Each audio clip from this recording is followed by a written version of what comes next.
Welcome to the One Zen Academy Fitness Podcast. Everything health, wellness, fitness and performance all under one roof. My name's Kieron. I've got over 15 years worth of experience within personal training, health, wellness and sports rehabilitation. For more information, go to www.onezenacademy.com. Thank you. Hi guys, welcome. I'm joined today actually by a great athlete. He's got a fantastic story. His name is Ali Jawad. If you haven't heard of him, he's a Para-Olympian in the bench press. And if you haven't heard of him, where have you been? He won a silver medalist in Rio. He's world champion. But I guess his journey has been far from easy. You will learn what it takes physically and mentally to compete at the very top level. And how to battle daily with adversity, not just as a para-athlete, I might add, but also as a Crohn's sufferer. I especially love this episode. There are so many life lessons within this. When I was interviewing him, I was in complete awe, in honesty. I just kind of sat there with my mouth open, looking like an idiot, I think. I mean, it's a 2-hour interview. I think I asked him like 3 questions. But please have a listen. It's a great story. There's some great lessons, and he's a great athlete. I give you Ali Jawad. So, thank you for this interview. If you I guess just begin just by giving us a bit about your hero's journey, really, from your humble beginnings to now and anything in between, really. Well, I think it's still humble. So I was... I'm trying to think how to start now. So I was born in Lebanon. Yeah. So I wasn't born in the UK. And at the time, Lebanon was kind of war-torn with Israel. It was a massive war. Yeah. And basically, you know, when my mum was pregnant with me, all the scans actually revealed that actually I was I was a normal... kind of normal baby. Yeah. Obviously, she gave birth to me and I came out with no legs. Right. So that was a big shock. Yeah. Nobody knew why. And at the time, disabled people in Lebanon were treated as, well, 4th-class citizens, really. Right. You had no hope, you had no prayer if you were disabled then. Yeah. So the doctor kind of asked my dad if he would consider kind of getting rid of me, which was a huge shock. Right. Okay.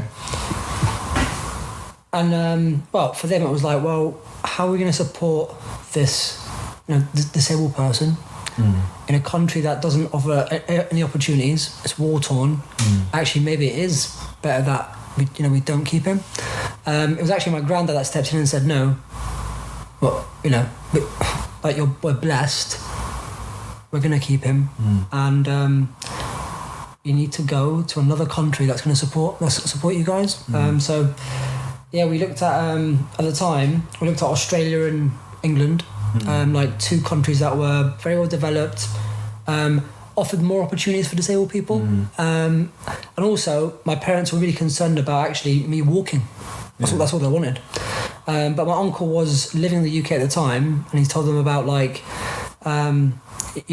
that he thinks that the UK could offer me that. So we came over, and I started kind of embracing, British life. Lived in Tottenham. Yeah, near the stadium. Still there. The one thing my parents kind of wanted was they wanted me to have the most normal life possible. So when we came over, it was suggested that I go to special school, and they said no, we want him to go to mainstream school with hardly any facilities, so he has to think by himself, and he's got a brain, and we want him to challenge him. We don't want anything to be different. So all the schools that I was at had no facilities, no lifts, hardly any ramps, and I had to think for myself, which was good. I think it was a massive health and safety risk back then, but I was like going up the stairs, sliding down the stairs, and kind of, I was actually in a lot. I was always in the popular groups. I was never really bullied. I had a very good upbringing. Even though they were a humble background, I was always in the popular groups. And for me, the schools that I went to, not only did they kind of support everything that I did, but I was always involved in things. I was never left out of anything. And we are talking about Tottenham back then being a very poor area. So like the facilities were awful. But the kids, you know, they embraced me. I never got bullied. Nobody really asked me about my legs. So actually I never felt disabled at all, because I never saw another disabled person until I was about 16. Wow. Yeah, so for me, I never felt I was that disabled. I was always involved. But for me, the one thing that I really enjoyed was PE. I loved it. Like, I used to, every week, it used to be like a highlight of my week. And when I was about 6, I was watching the Atlanta Olympics. And I watched Michael Johnson. Obviously he won the 200 400 meter double. It's never been done since. But back then you just never know how special it was.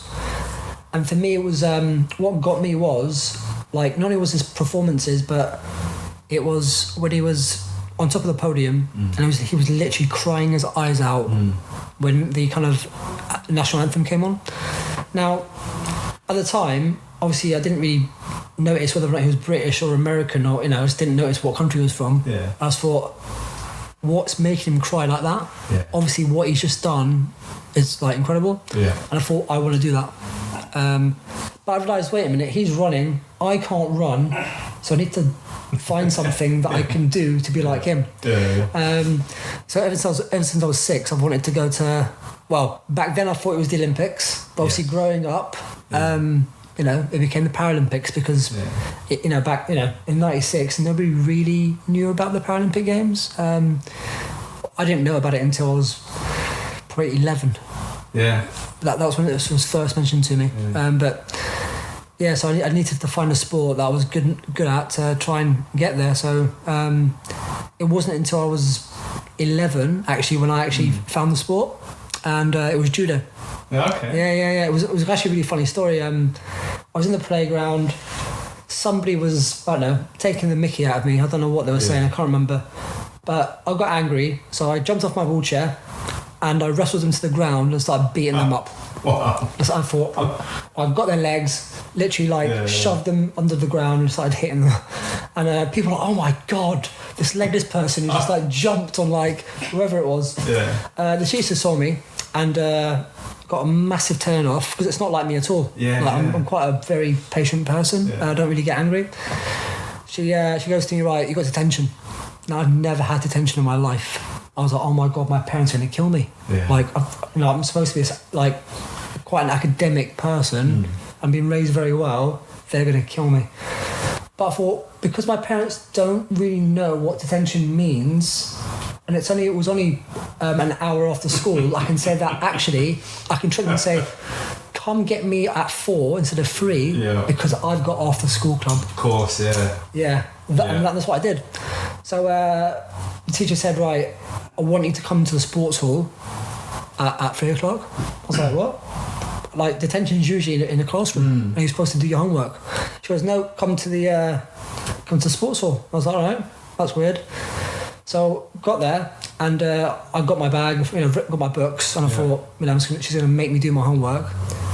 I actually came in and there were mats out. I was like, oh, this is weird. She goes, right, on the mat, there's a suit, go put it on. I was like, what do you mean? She's like, oh no, go put it on. I was like, what is that? She's like, it's a gi. I was like, what's a gi? She goes, oh, it's a judo gi. Go put it on and come back. I was like, what the hell is judo? What's she going to make me do? So got dressed, got on the mat, and she goes, right, I want you to wrestle me the way you wrestled that boy at break time.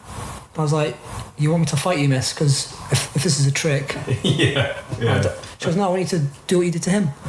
So literally went after her and she absolutely annihilated me. Got absolutely thrown about.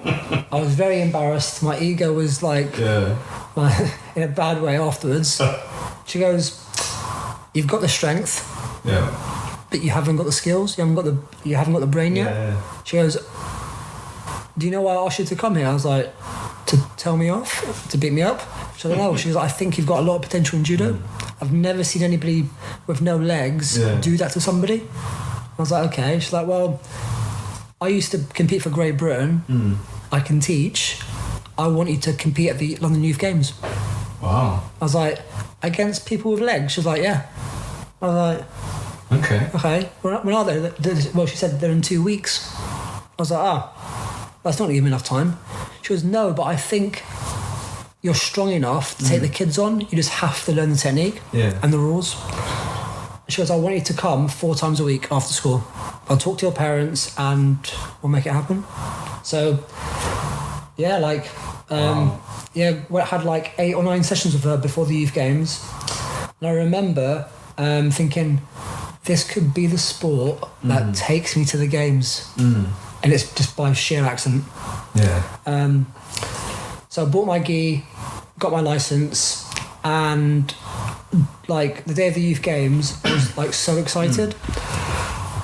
We got there and nobody notified them that I was disabled.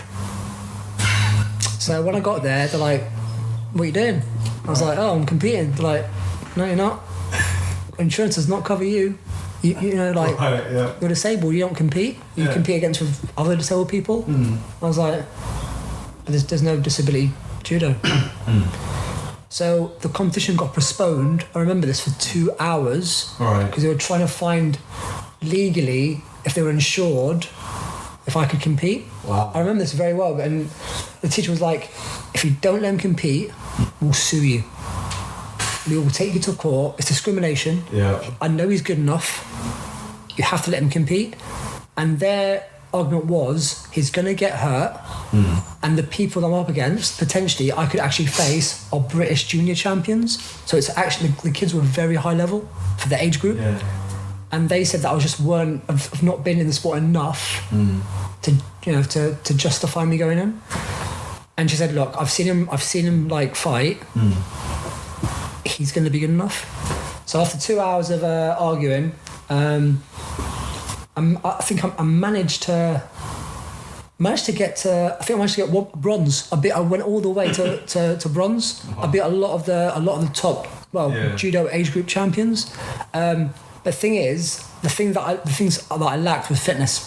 I wasn't used to fighting more than one person. Kind of with minimal rest. And that was my downfall. It wasn't because I wasn't strong enough. It's just that I just wasn't recovering. And then these kids were very good. Didn't realise how good they were. But the sheer shock of the crowd were like, "Oh my God, this kid's actually quite good. He's got no legs." So I knew from then on that actually I was probably capable of making the games. So I did judo for about 4 years until I was 15. And it was just before the Athens Paralympics. And I went to a massive international event and I managed to, so I was 15, managed to beat somebody that had not been beaten for about 5 years. He was 28, so he was a man, he was a boy. I beat him and I thought, right, I'm going to the Athens, Paralympics. So it was, for me, it was like a big thing. Came back and I felt on top of the world, thinking I'm going to finally make it. And nobody knew about this. Not even the teacher. She said she got word that there's no way I'm going to the Paralympic Games because there's actually no category for me at the games. Judo is only available to the blind and visually impaired. There's no category for amputees. Wow, okay. I could not believe it. So yeah, but I've been beating loads of able-bodied guys. I can go to the Olympics. It's like, no, don't want to let you compete at the Olympics. So I was like, what are you trying to say? She's like, well, you're only going to get to a world championship level, and then that's it. You won't get to the games. And I was like, oh. So I was 15, 4 years of like committing to a sport, 5 times a week after school, making sure my diet was good, training pretty hard, being very disciplined. At such a young age as well, when all your mates are going out and kind of enjoying themselves. And so I had to I was really upset, but I also knew that month was my GCSEs. So I was like, I have to actually refocus here because everything can be ruined. So my parents were they've always been quite pushy when it comes to me being academic. They didn't really care about sport. Only because they thought, the money's where, in your brain. Sport doesn't pay well. Go be a doctor or a lawyer or a business person rather than play sport. So I thought, you know what? It's time to probably walk away from judo, focus on my GCSEs, get good grades, and maybe my parents are right. Sport isn't probably for me. So got really good grades, got into a very top college, probably the best state college in the country. From my background, it was virtually impossible to get in. So for me, it was huge to get in, especially the school that I came from. It was terrible. But the kind of powerlifting literally found me by chance. So it was after my maths exam. My friend was like, "Oh, I'm really bored. Let's go to the gym across the road." I was like, "No." I said to him, "No, I've got to go and revise." He's like, "No, don't be boring. Come to the gym. It's only across the road. Be there for an hour. You can go revise afterwards." I really didn't want to go because I was like, I've never been to the gym before. I don't know what weights are. I'm scared. They might beat me up. We are in Tottenham, remember? So it was like, no. So he actually literally got my chair and actually forced me to go into this gym. And this gym, I'm not kidding you, was a dump. It was like spit and sawdust, leaks everywhere, men grunting, loads of noise, massive radio blasting, metal, really old metal rusty weights. And I was like, this is disgusting. And it smelled so bad. It really, it was horrible. It was quite intimidating at 15 because I think, what am I doing here? This is actually quite dangerous. We get told not to come into places like this by ourselves. So my friend managed to kind of find a bench press in their powerlifting room, and obviously I didn't know what weights were. I just never got kind of exposed to it. So we started bench pressing. So I got on the bench and kind of, started doing my thing, and I didn't know what I was doing. So I got to about 100 kilo, which I didn't know what it was at the time. But obviously people in the gym were like, "What the hell? These kids come in, it's just benched 100 kilo. He's got no legs." So I benched 100 kilo, which was really, really hard. But I just thought because it's my first time. Everyone in the room stopped, and this big guy comes up to me. He's like, "You need to stay here. I need to go get somebody." I said to my friend, "Oh my God, we're in trouble. I don't know what we've done. We need to get out of here now." So we put the weights back and tried to kind of literally get out of that gym as fast as possible. The thing is, the door to get into the gym, you have to go through reception. So I tried to get out the door, and then this old man comes up. He's like, "Oi, you come back here." I was like, "Oh no, what have I done?" I was like, "Oh God." He's like, "Where you going?" I was like, "Home." He was like, "Yeah, but he told you to wait." I was like, "Yeah, but am I in trouble?" He's like, "Who said you're in trouble?" He's like, "Well, can you come to my office?" And I was like, "Oh God, what have I done?" So he sat me down and he's like, "Look," he goes, "How old are you?" I was like, 15. He's like, "Oh." He goes, "Is this your first time in the gym?" I was like, "It's the first time ever doing any weights." And his eyes just lit up. He's like, "Oh." He goes, "Come with me, I need to weigh you." I was like, "What?" He's like, "How much do you weigh?" I was like, "I don't know, I've never weighed myself." I was like, "The last time I weighed myself when I was in judo, but I've not done it in a while." So he got me on the scale, and his eyes lit up again. He's like, "Do you know what you've just done?" I was like, "No." He's like, "Well, you lifted 100 kilo. You weigh about 64 kilos. You're 15. It's your first time you've come to the gym, ever. Not many men can bench 100 kilo, like grown men." He said, "You have to come back." I was like, "I don't want to." I was like, "No." He's like, why not? I was like, well, it's fucking dumping. It's just a dumper. I'm scared. I don't know what 100 kilo is. So he goes, I can get you to the Paralympic Games. He's like, I used to be a national coach.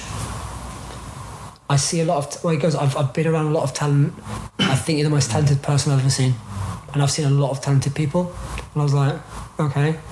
He goes, go home and think about it. And then come back to me. I was like, oh, okay. He goes, but I want you to go home and research what it would take to get to the games. Because I want you to see it. So that night I went home, went on the internet, and I actually tried to find out what it would take for me to get to the Paralympic Games at my body weight. Then I realised that, back then it was, you have to be in the top 10 men in the world in the bodyweight class, but you had to bench about 180. Right. I was like, holy crap. Like, who benches 180 kilo? Then I realised, I look at the ages of all the guys, and I was like, oh my God, they're at least 10 years older than me. Like, I'm so young. Like, I've got no chance in hell. So I went back to him and said, look, thanks, but no thanks. Like, 180 kilos is a lot of weight. He goes, yeah, but you've literally only started. He said, you're 15. Yes, it's like you said, it's a man sport, and you kind of develop man strength later in life. So my peak age would be like, I don't know, it could be 34, 35. He goes, you just have to stick with it. I was like, oh, I don't know. He goes, well, he said, look, you won't make Beijing, because back then Beijing was like 2 years away. Yeah. And he goes, juniors do not make it. Yeah. You're a junior, like, they don't make it, like, because it's such a man sport. Because I expect you to probably get to a games in maybe the one after Beijing. At the time, we didn't know it was London. We didn't know it was London. So for me, like, I thought, do I want to wait another 7 years to get to the games? So I don't know. So I said, well, I'll go home and think about it. And kind of like spoke to my friends about it. I said, well, you know, like, you might be given a second chance. Maybe this is it. Like, what other sport are you going to do? I was like, well, yeah, they made a good point. So I went back and said, okay, let's do it. And then he kind of joked around and said, look, if you make the games in Beijing, I'll drug test you myself. Right. It's a joke. But you know what? He was probably the kind of, for me, the best kind of coach for young athletes I could have probably asked for. Only because I was scared of him. He used to be in the army, and very intimidating. I did everything that he said. But the one thing that he kind of taught me was some serious hard work. Like, I thought judo was hard. Yeah. The way he kind of, what he showed me was that actually judo, the work for judo was nowhere near as demanding as powerlifting. And yeah, like, for me, growing up with the Rocky films, it just reminded me of, like, how much, like, you know, what Rocky put in. So in the gym, we'd always have, every big session, we'd have the Rocky soundtrack on. It was great. And for me, like, I actually progressed really quickly. So the first 2 weeks of me like training, I went to the British Championships. I missed the deadline, obviously, but because it was my coach, who was well known, he got me in, and I beat Chris Rattenbury. It was good. On my first comp, so I was British champion within 2 weeks. For everyone who's listening, Chris is sitting there, right next to, arms folded, shaking his head. The one thing that was really the one thing that was intimidating me was Chris started at 150. I was only starting at an 80 kilo. So I was like, oh my God, like, he's already smashed me already. But my coach said, don't worry, I know Chris, he's gonna bomb. He won't get one lift in ever. So you say like, Chris is a bottler, is that what you're saying? Well, that's what my coach says, like, he'll bottle it, trust me. I know Chris Rattenbury. I was like, how do you know? He's like, trust me, I've been around. Because you just do what you have to do, and you let Chris kind of do what he has to do. And he was right. Chris didn't get a lift in, and I got 100 kilo. Oh, mate. However, though, that started a friendship that I was very unlikely. So he's probably one of my best friends in powerlifting. So nice. Even though he probably hated me at first. Did he? He must have done. Do I get a right to reply? Of course you do. So, Ali and I did clash at first because he'd just beaten me. And he's absolutely right. I I'd lost about 4 or 5 stone. Yeah. Which, going from 100 kilos down to 72 kilos, it's going to have an effect on your strength. And his coach at the time quite rightly said Chris should never have been put in that position to lose that amount of weight because it's going to affect his strength. And absolutely, you're quite right. But myself and Ali's friendship came about, so, Ali knew more about lifting than I did. He knew what I had to do to qualify for this and this. Yeah. And all that. He was like a encyclopedia on powerlifting on wheels, And we were at a competition and there was this other lifter and he was bragging that he'd broken the junior world record at 140, I think. And I'd done 170 as a junior in the same weight category. I remember that. And Ali stuck up for me and went, well, actually, Chris done it, blah, blah, blah. And that's how our friendship Okay, nice. started. And we've just been friends ever since. Yeah. Oh, that's nice. I still don't forgive him for beating me, but... That's not why I thought your coach was bad on the day.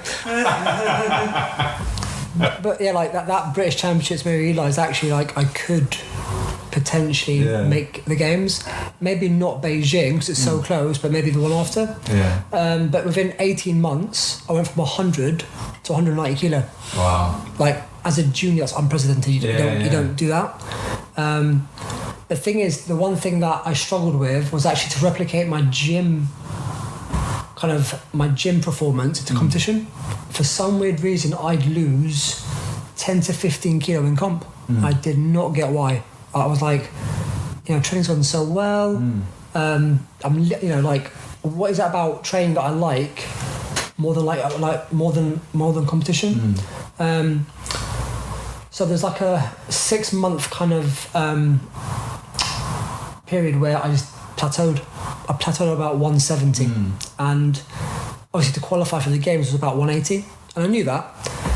And my coach said, "Look, you're only 17, 18. Like to bench press 170 is crazy." Yeah. The last qualifying event for Beijing was literally 4 weeks away. I had to put on another 10 kilo in 4 weeks, which is impossible. Especially at that level. Yeah. And he said to me, like, you've shown me enough that physically you're capable. It's just your mind. It's that I can't do anything about your mind, only you can. He actually told me off. He had a massive row maybe 2 weeks before the comp. He said, you're so capable, but you always bottle it. He goes, you're not a bottler. Like, don't be a bottler. Like, he was actually really, like, as a kid, to be he was so honest and like, was so brutal that actually, like, some kids would have quit there and then. But I realised actually he's got a point. Like, my training performance has to be at least replicated in comp. I might be a 5 kilo off, but there's no way you can be so far off it. But the one thing that was going for me was that I knew I was training hard, I knew training was going well, and the competition was on my birthday. Okay. Yeah. I think was it Cardiff? Remember Cardiff, 2008? It was at Mandeville. Was it Mandeville? Yeah, because you come visit me in hospital. Was that the last one?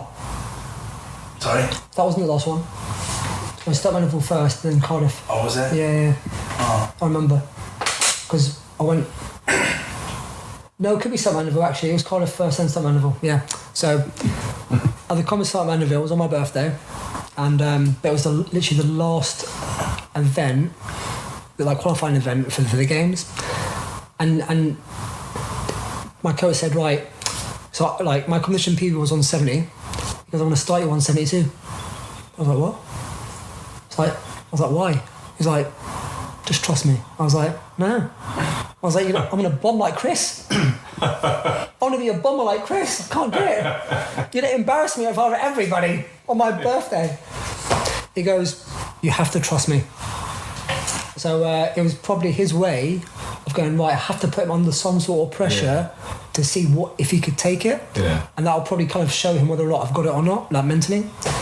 So it was probably the most like I was quite kind of, because I compare it as like my first ever comp, like in the British, but I was so much more nervous at this event than I was at my first comp. Okay. Because I was starting at a weight that I've actually, who starts above their personal best? Yeah. That's craziness. It's like madness. And at the time, I didn't know this, but the British record, the senior record, not the junior one, was 180. Yeah. Done by one of our greatest ever lifters. Yeah. Like, probably considered the most, well, as Dave said, the most gifted he's ever seen. So I didn't know what the British record was until he told me. So I started 172.5, got it. I was like, okay. So he was right. We went to 175, got it. Went 177, got that. So a huge, like, massive competition personal best, but it was still not enough to qualify. Yeah. So he goes, right, you're gonna have to go for the British record. So I was like, so basically, when you go for a record attempt, in our sport, you get 3 attempts, but you get a 4th attempt if you're going for a record. That record actually was allowed to stand for the qualification, which was crazy because now it wouldn't do. But back then it was. So he goes, right, I've got the 3rd attempt. He's like, right, we're gonna put it on now. Go and get that British record. You're gonna need it. Let's qualify for the games. I was like, what games? I was like, oh yeah, you mean Beijing? Yeah. Can't believe it. Was even on my mind. So, thing is though, I was really tired. He mentally challenged me to a level that I've never been challenged at, so I was actually mentally very fatigued. So I was like, oh my God, like, I don't think I can do it. Yeah. This is, you know, like, it's 180 kilo, I don't think I can do it. So I got announced that I had like 3 minutes to get myself ready. Comes up to me and he goes, right, he goes, let's show everyone here what I've been saying for the last 2 years. I was like, what's that? It's like, that you are going to be the next big thing, and probably, he goes, in his mind, better than everybody else has ever been. Show him now. It's like, you've already done it, like, today, but you've got to, like, he goes, we're so close. Because I know what I said to you 2 years ago, that I'll test you if you get there, and you'll get tested, but you're going to prove me wrong. Like, he said he's never wrong, so prove me wrong. I was like, okay. So, went out there, the crowd went crazy. But when I took it out, I don't know if you remember, the spotter actually, like, he didn't take it out properly.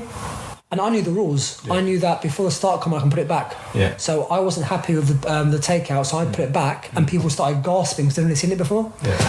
So I said to the guy, I was like, no, you're doing it wrong. So they got you remember Ian? They got Ian in, who's the big guy, to come lift it out for me.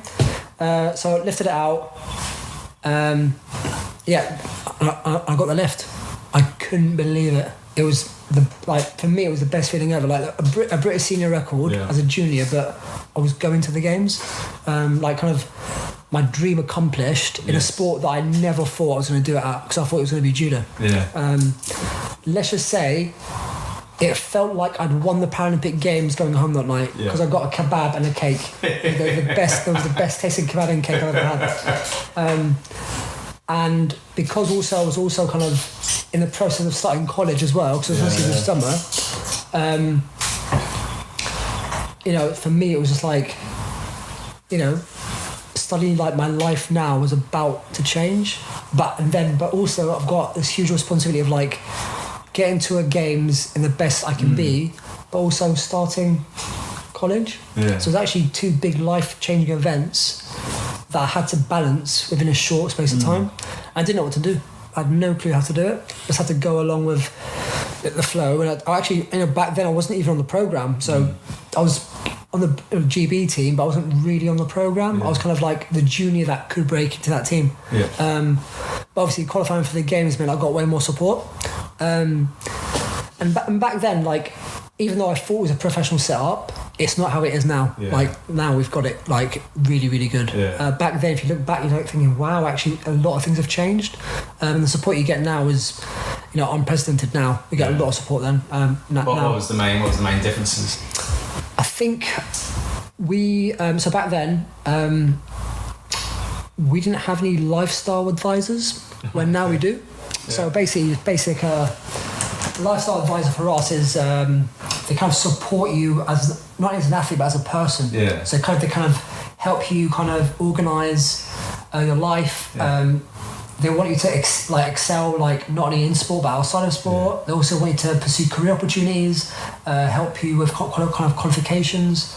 They literally kind of help you plan like your life to kind of achieve in both things. Where back then we never had that. So for me, I had to it was all about performance. So for me, it was just like, right, I have to learn by myself on how to balance it. But I thought, you know what, I'm an adult now technically, so like for me, it's grow up sort of thing. But the one thing that I kind of realised was that I was willing to kind of negotiate with the college about my schedule to try and kind of get into the best shape I could be for the games. And luckily for me, with a college of a track record that weren't really sporty, I was literally their first athlete ever. Right. Yeah. So they didn't even have to tackle it either. But I said to them, look, I need probably this day off and maybe like to leave early on a Friday because they had my big training days. And they agreed. So it was, really good of them. Okay. But for me, it was like the most exciting summer of my life back then anyway, because I thought like, I'm going to Beijing. This is going to be crazy. So I mean, how was Beijing Olympics? Like if you were going to, so the kind of, you're on the plane and what's going through your head? To be honest, it was like, because obviously like coming from a Muslim family, I never got what Christmas was. And when I got my kit for Beijing, I realised what Christmas was. I was like, oh my gosh, this is the greatest feeling ever. Like all this kit, I got to like wear the Paralympic kit for the first time, kind of looked in the mirror thinking, oh my God, I've made it. So I actually wore it to the gym, like as like a proud moment. And like, you should see like how proud everybody was in the gym. And for me, like, I felt, it felt real with the kit on. I didn't kind of like, you don't get that pride ever. Like that's pride that you can't buy really. But the one thing that, the message that my coach said was, just go and enjoy it. Like, forget about medals, you're not going to medal. You're a kid. Basically, like, you barely qualified. You qualified in last place. I literally got the last place. Right. I was like 10th. I said, you're going to be the youngest in the final by about 7-8 years. And the aim was not to come last. Basically, beat your ranking. Basically, just beat your ranking. And that summer, we kind of increased my training sessions. Like worked really, really hard. Made sure my diet was kind of, better than what it was. And we got to Beijing, and it was, for me, what I remember of Beijing was it was so big. The Bird's Nest was the most impressive stadium I've ever seen, especially at night when it got lit up. It was amazing. And for me, it was because I was like the last lifter to compete on the team. I literally saw everybody else compete, and every single like final in powerlifting was packed. It was a full house. I've never experienced such a massive crowd. It was like a 10,000 indoor arena, and people just can get a seat. Obviously, the Chinese athletes were incredible. And I saw I was kind of exposed to lifting that I've never seen before. Obviously, world level. Like I have competed at world level before, but they were with junior competitions. So I was winning junior, like major, like gold medals, but never really, because at the Paralympic Games there's no junior events. So like I'd always come away with some sort of medal from a major, and not really focus on the senior side. But obviously at the Games there's no kind of junior medals, so you're gonna have to you're competing against the top guys. And it made me appreciate just one. It kind of humbled me because I thought, I actually thought I was quite good. And then you compare that level, you think, actually I'm not that great. Like I've got people, 4 body weights below me out benching me. Like I'm not that good. And my coach has always said, like, you're great for a junior. You're amazing for a junior. but you're nowhere near. Like, and you have to think like that. So Beijing made me realise that actually, that there's a lot of work to be done. But I knew that, I knew at 19, there was, how good were they at 19? That was always the question in my head. So I had my last training session 3 days before comp day, because usually back then I'd have it maybe 3 days before. And I managed to lift a weight that could have on the day would have won bronze. Right. Yeah, I didn't know that on 3 days before, but I managed to bench 190. Huge, for me, that's a huge personal best, but also reflected what the gym was saying. Yeah. My prof was in the gym, and I sent the video back home, and they're like, "Oh my god!" Dave's like, "Have you seen the rankings? You're going to be at least in the top 5. That's massive. That's a huge increase over the summer." Yeah. And I generally thought if we got our tactics right, because sometimes it does come down to tactics, I could at least fight in the top 3.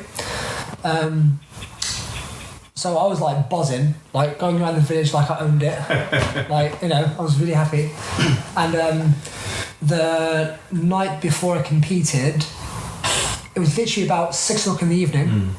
I thought, I don't feel well. I just thought, I felt really tired suddenly, and I felt my stomach was hurting me, and I felt my kind of got a massive headache, and my nose started being blocked. I was like, oh no, I'm getting ill. I don't know why. I'm not that stressed. I'm quite happy. So I went to the team manager and I told him, and he looked at me like, oh my god, what? I was like, I'm really ill, I think. So the protocol is at the games, if you get sick, you get isolated. Right. Yeah, you have to. It's just, you don't want it spreading, right? So I got put in a room by myself for all night. They got the doctor in, and I lost. So overnight, I lost about 3 kilo in body weight. Wow. I was on the toilet for the majority of it, vomiting, obviously, diarrhea and sweats. And the doctor was like, they think it could be a head cold with what I've eaten. Right. And I was like, well, I've trained through colds before. Yeah. I've actually trained through the flu before. Because in the gym that I train at, there's no excuses. It's all about hard work. It's old school mentality. So I thought, well, it can't be just a head cold because I've never had my stomach in this sort of pain before. So I woke up and I felt awful. Got weighed in the morning, and the team manager's like, "Oh my god, you've lost 3 kilo." I was like, "I'm gonna have to pull you out. That's silly to lose. You're obviously very sick. You need to fly home." I said to him, "No." I was like, "I've not kind of done all the work to get here to go home. I don't care where I come. I just want to compete." So I spoke to the doctor. They were happy for me to compete on the basis that I knew that it probably won't be the best performance ever. But for me, managed not to come last. So came 9th out of 12, being the youngest in that final by a long way. I think I benched 182, so a competition PB. On paper it was a PB. Yeah. Even though 3 days before I'd benched something that was bronze on the day. Yeah. And I was like, oh my god, if it was 3 days beforehand, I would have at least frightened people. I was obviously very upset about it. Because in my mind I was like, I just lost a bronze medal. But in everybody else's mind, massive personal best, didn't come last. I was so ill. I managed to get a lift in. So for everybody back at home, it was like a success. And they knew that I was going to come back and maybe be up there in the next few years. And obviously to kind of come from nothing to 9th of the games within 2 years, it's actually quite, in a very difficult sport, it was impressive. Yeah, awesome. But I didn't see it as that. I thought, oh, I can't believe I got sick. Yeah. What did I do to get sick? So I thought, right, okay, you got unlucky. It's probably food poisoning. Yeah. Maybe you didn't kind of use all the protocols that were advised to you. Like maybe, you know, like you kind of, maybe you oversaw something and you just can't remember what you oversaw. Yeah. And this is your punishment sort of thing. But I was, you know, I thought, right, okay, so I went home, we got back home, and I got really bad. Like it was much worse. So I was like bedridden for probably about, I'd say about a month. Right. I was in bed. I just couldn't get out of bed. I was in pain. Couldn't eat. Just like I wasn't myself. So I went to the doctors, and the first thing they said was, well, you know, you've had a big stress, right? And this is and now you're on the calm down, and obviously, you know, the Paralympic blues they call it. Yeah. From a massive high, you're gonna get a huge low, and they said maybe you're just struggling with the fact that you've come back, you've had the most amazing experience for a month. Yeah. And you just need rest. You like forget about sport for now. Go to college, do the normal things, and come back to it slowly. And I thought he had a point. Like, you know, like a lot of people talked about Paralympic blues afterwards. They actually kind of need a couple of months off to kind of recover from it. I thought something's not right. Like I'm actually in pain. Yeah. Like it's not a mental thing. I'm actually in agony every day. And because obviously I wasn't competing or anything or training, I wasn't weighing myself. And I went to like college and they're like, oh my god, how much weight have you lost? I was like, what do you mean? Because obviously I wasn't even checking. They're like, you've lost a lot of weight. Like, what have you done? I was like, I don't get it. And all my mates were like, you look really ill. I was like, no, I don't. Like, yeah, you do. I'm sick. Because, oh, you should weigh yourself. I was like, no, there's no, like, what's the point? So actually, I went to the gym just to see everybody, not to train. And they were like, how much weight have you lost? So they made me go on the scale. I'd lost 20 kilo in a month. Wow. That's like 3 stone in a month. I was like, oh my god, like what's going on? Got advice to go see a doctor quick. Like go see a doctor quick. So went to the GB team. Said like this has happened. I've lost 20 kilo. Got rushed in for blood tests. I literally got a call about my tests probably within 24 hours. Wow. Okay. They said you need to go to hospital. Your bloods are not normal. The inflammatory markers are so high. You should be in hospital. I was like, oh crap. So got rushed in, and at first they thought it was cancer. Right. With all the tests they were doing. I was like, crap. From being like at the games 1 month to being like really ill and getting tested for potential cancer. So I remember like then all these tests, they couldn't find what it was. You know, some of them. Well, sometimes people say I was making it up. Right. Because obviously, like, you can't see it physically. But obviously for me, I knew it was like an invisible disease, whatever it was. The pain that I was in, I knew something was wrong. Also, I was seeing blood in the toilet, so obviously, like, you know, I knew I was in a bad way. There was somebody on the team who was like a really good doctor I got referred to.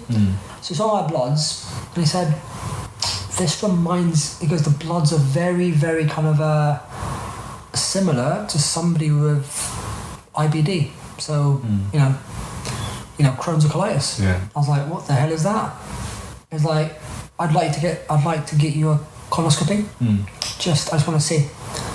So did the colonoscopy. Got rushed in, and the consultant said, I've got Crohn's disease. I did not know what that was.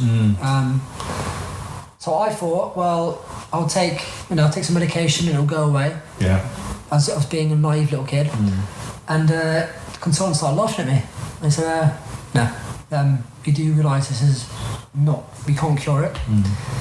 This is lifelong. and your life's probably it's going to change, forever, and you're in for a tough battle, especially initially, because you have to get used to it. Yeah. So I was like, what are you trying to say? Is that, well, at your level that you have to compete at, it's very unlikely you can probably compete at that sort of level again, because the disease is so unpredictable. And the side effects of the medication, that will also give you a disadvantage. The medication can reduce your symptoms, but the side effects of the medication means that you'll be in a catabolic state, so a breakdown of muscle tissue. You're going to be extremely fatigued. You're going to not recover from training. You can't absorb nutrients from food. And at your level, that will put you at, not only have you got the Crohn's symptoms, but you've got the medication symptoms. And they're very toxic.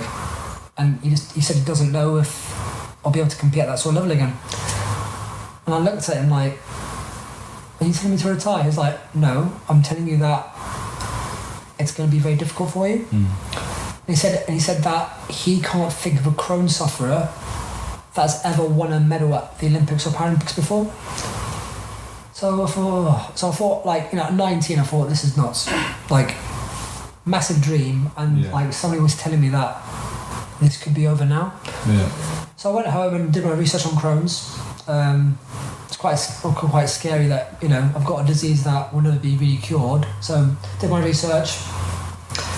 Trust me, do not Google things. That's the advice, because oh my goodness, some of the stuff that I saw scared the crap out of me. And I've tried to research athletes that have got Crohn's that have actually been to the Olympics or Paralympics. I found out that Steve Redgrave had colitis. Okay. He's got colitis. Right. Yeah, and he won gold. Yeah, I didn't know that. But amazingly. Yeah, amazingly. But he also got diabetes as well. Yeah. And he's one of the most successful Olympians of all time. However, though, when I went back to the consultant and said, well, Steve Redgrave did it, it's like, yeah, but he's got colitis. It's a less aggressive form. And if you had if you had to pick one or the other, you'd pick colitis. I was like, oh, great. Brilliant. Great. Because when it comes to Crohn's, it's never been done. I was like, oh, for God's sake. And he was right. So there was a American lady, canoeist, I think, on YouTube, that got Crohn's. She went to 3 Olympic Games for the USA, and her best position was 10th. Right. And she kept saying with all the interviews that Crohn's was the reason that she never reached the potential. Right. And it was just constant suffering. And I was like, oh my God, she is not filling me with any confidence here at all. And maybe the consultant was right. Maybe it can't be done. She's actually proof that she's battled through it. Give her massive credit that she's only come 10th. For me, I'd want to carry on if I think I've got a good shot at a medal. So I tried to come back with and it won't happen for me. I was just getting worse and worse and worse, trying to adapt to a disease that I had no clue what to do. Yeah. So I tried to change my diet, didn't work. Tried to train through it, couldn't work, so I was passing out in the gym, I was collapsing. Right. I wasn't recovering. I could barely lift 130. Yeah. I was really kind of in a bad way. So in late 2009, I had to make the kind of decision that actually I'm not gonna be able to beat this. So I decided to retire from sport to try and kind of focus on trying to get myself better, because I wasn't. And in early 2010, my Crohn's got so bad that I got rushed into hospital and I had to have an operation to kind of pretty much save my life. I remember the doctor the night before saying, you probably need to, prepare your friends and family for the worst tomorrow. This is not going to be a simple operation, that you could actually die. I was like, oh my God, what's going on? So this was March 2010. So after 7 hours of the op, it came out, and I said to the nurse, am I dead? She's like, nope. She's like, the operation went very well. You're a very lucky guy because actually it was keyhole, so we didn't open you up. So when you said keyhole, I thought actually it gives me a little bit of a chance to actually come back. So for me, what I thought about was all about coming back. It was not about like my recovery or anything like that. It was all about, I think I could still do it. Like, this is giving me another shot. Yeah. So when I spoke to the doctor's like, right, yeah, like, he started talking about recovery times. He said, right, you need 6 months off completely to recover and heal, and then we'll think about you doing, start doing your kind of normal daily routine. I was like, what, 6 months for that? Are you kidding me? He's like, well, yeah, that's the time frame. I was like, no, I want to get to the Commonwealth Games. He's like, what are you talking about? He's like, what Commonwealth Games? I thought you retired. I was like, yeah, but you've given me another chance now. He's like, no. He's like, don't be so stupid. I was like, what do you mean? So, to put it into context, the Commonwealth Games were in October that year. So I only had about 6 months. Yeah. The thing is, though, I didn't have the whole 6 months, because 6 weeks after the operation was the last qualifying date for the Commonwealth Games. So I only had till June to actually compete to go. And I was in no fit state to go. And only the top 2 lifters based on I think it was a Sinclair formula, like AH, wasn't it, back then? So it was based on the formula, the top 2 only went. Yeah. It doesn't matter what your reputation was or anything like that, they only took the top 2. Yeah. And it could be any body weight. And I thought, we're in March now, and I have to get not fit, but I have to be lifting by June. So the doctor's like, look, you do realise if you come back too quick, you'll rip your stitches internally. The work we've done on you would go out the window. Yeah. He said, you'll put yourself at huge risk. He's like, remember, we saved your life. Think about the scale of the operation. This wasn't a small one. This was a major one. I was like, yeah, I get that. How do I get back to the gym? He said, look, there's no way I'm going to let you. I have to sign you off. Yeah. And I'm not going to sign you off. I was like, yeah, but if I can prove to you that my recovery rate is much faster than a typical Crohn's sufferer, then you're going to have to at least give me a shot. And he goes, I can't see you proving to me how are you going to recover? Yeah. Like, for me to let you even compete at that level, I just can't see it.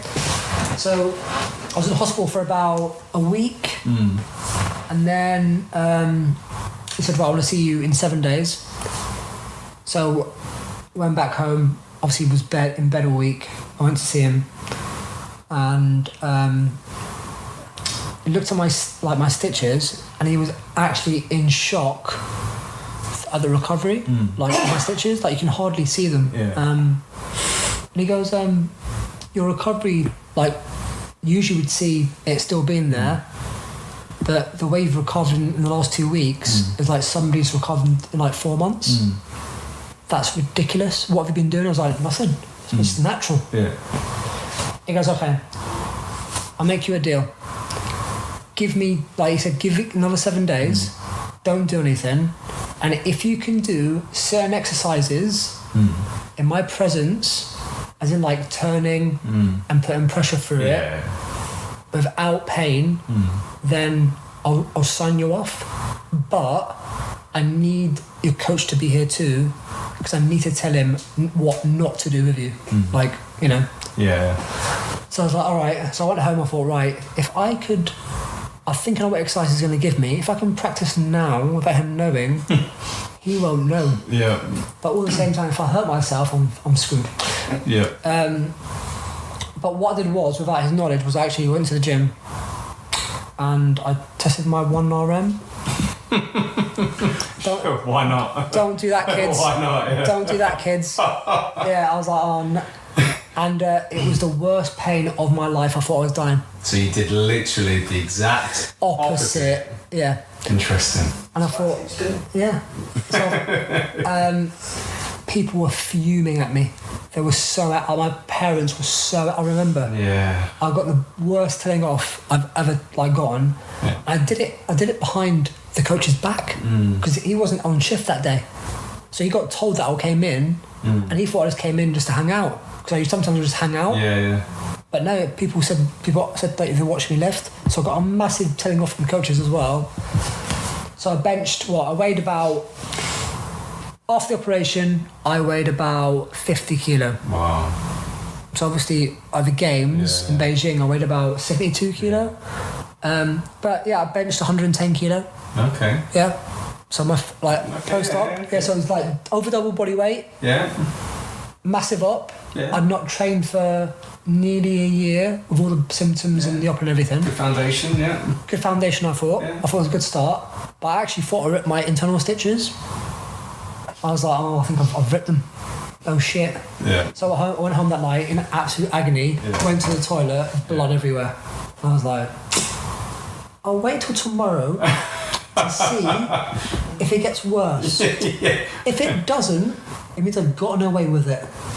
And at least I thought it was just the initial shock of putting that load through it.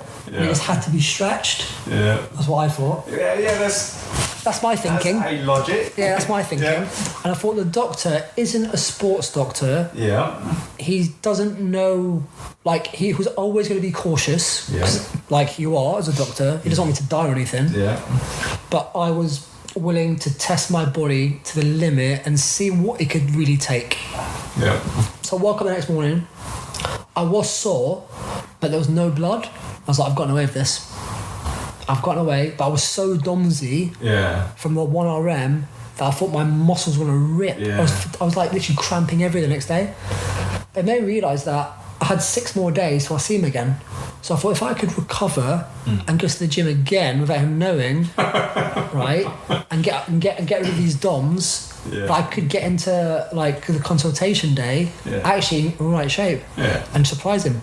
So I went to the gym again maybe 2 days later, made sure that I rested very well, ate well, had bubble baths, recovery, everything, making sure I was doing everything. And it got to the actual meeting and he was literally in shock of what I was doing. It's like, how have you recovered this quick? It's been 3 weeks since op. Do you understand what you've done in 3 weeks? I was like, no. It's like, well, I don't see why you can't put pressure through it. With you're moving very well.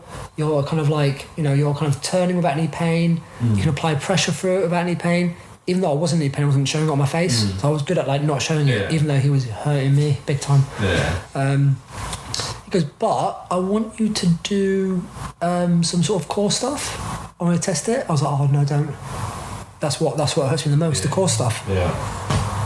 And I realised that actually I wasn't practicing that in the gym. I was like, oh my god, I should have done that, shouldn't I? I should have thought he was going to test me on my core. So I thought, right, you're going to have to dig deep and you're going to have to risk the stitches again. So I was doing it tested my core, how I did a plank, but on my knees rather than a proper plank, just to see. I was kneeling down on all fours to see how that felt. I was doing loads of bum squeezing to see how that felt. Low level stuff. Even though I was in agony, I told him I was fine, and I was kind of lasting, as an athlete, you just kind of last through it. So we spoke to my coach and said, look, this is the restrictions. Make sure you stick to them. So I went away and I knew that me going to the gym when I wasn't allowed to actually probably saved me, because it put me in good stead for the meeting. So I knew I had 5 more weeks to the British. 5 weeks, and I had to bench at my body weight because it was light. I was lucky in that sense. I had to bench about 140. Okay. So I had to get from 110 to 140 in 5 weeks. And Dave goes to me, you're not going to do it. You've been out for so long. You're ill all the time. You're not out of the woods. I just don't know. Maybe the Commonwealth Games is just a little bit too early. He was right. I think in my head I was thinking, this is nuts. What are you doing? But you know what? Week on week, I put maybe about 5 to 7 kilo on it. All right. Just kind of my body remembering what I used to do. So obviously when you kind of remember, when you've done things before, you're going to remember it quicker. And even though it was absolute agony on my stomach, got to the British, which people were very shocked I got there. Got 140, and I think Chris actually got more points to me that day. So he did actually beat. Only points. Points. Yeah, points. Win to win. Yeah, win to win. Win to win. Win to win. But he was fully fit. I wasn't. That's what I'm saying. Well, that's debatable. Yeah. But So, so I couldn't believe that I got the automatic place, the second one, to go to Delhi for the Commonwealth Games. And for the first time, I generally thought I've won my first battle with Crohn's. Like before, it was killing me. Like I was losing every battle. But for the first time, I actually beat it, and that gave me a lot of kind of confidence that if I was willing to push it to the extreme limits, with like obviously listening to the doctor, but also kind of pushing that boundary, that I could probably pull it off. So yeah, by October time, I think I benched 172. So I beat Chris. Outbenched him. I still wasn't fully fit, but from having a major drop in March to put in 62 kilo one by October, for me, like even though I didn't medal at the games, at the Commonwealth Games, came 5th, but it made me realise actually like I can do this if I've got a clear run at it. So obviously my next goal was get to 2012. Like it's a London Games in my home city, like literally 6 miles down the road where I live. Like you can't let it go by without without going to it. But unfortunately, because of my early comeback, 2011 was a write-off. I flared again, so obviously I created that flare because I came back too quick, and it was a complete write-off. And I think it was late 2011. I thought I'm not going to 2012. I'm so ill. I haven't the Commonwealth Games was not a qualifier for 2012 because the rules were changed, or they were kind of different back then. And the deadline, basically the start date for qualifying for 2012 was after the Commonwealth Games. So my 172 wasn't even on the rankings, which is unlucky for me. But yeah, so 2011 complete write-off. I competed at the end of it, but it was a terrible performance. It was a very small comp. Oh, in Holland. In Holland. Yes. Remember that? Yeah, it was terrible for me. I didn't actually realise it was actually qualified for the games. Because it was so small, you didn't think it was. And it was at a pub, wasn't it? What? Yeah. It was at a pub, wasn't it? It was at the back of the pub. Yeah. Yeah, so... Back of the pub, and it's a qualifier for the game. Yeah. The best thing about that trip was, so Ali and I, although we actually went with 2 different teams. Right. He went with the elite squad. And I went with the development squad. I remember that, yeah. We stayed in this plush hotel. Oh, we were. And we turned up, and then it's like travel lodge thing. I can't believe and we were wetting themselves up, and they're like, "Why are you laughing?" And we're like, "We'll see you on the way back." No, we put up. I saw the hotel. I was like, "Oh my god, what's going on?" But It was in a pub. It was in a pub. Wow. So I didn't think it was a qualifier. So I benched something average. Got to early 2012, and the last qualifying event was in Dubai in February that year, and I was so ill, had a very bad Christmas, and I bombed out, so I didn't get lifted. Right. And I thought, I'm not gonna make it to my home games. It's over. Couldn't believe it. Yeah. I got told that I need to probably consider my future now. But it's true, like I know. because the Crohn's is the Crohn's has obviously been a big issue. You've only competed. I think I've only in the 4 years from Beijing to London, I only competed 3 times. Right. They said you can't expect at this level to qualify. Yeah. If if you're competing only three times, and the time I've had it off, you know, it's obviously got to me. So I went back home,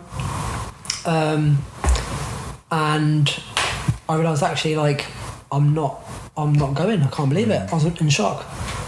But I thought at the same time, what do I expect? Like, I've been through that, you know, an absolute war, and I've not been healthy at all. So I got told to go home for a week. Because I obviously moved up to Leeds at the time with the national team, and went home just to chill out and kind of accept what had happened or come to terms with. So just tell me a little bit about the Commonwealth Games in Delhi.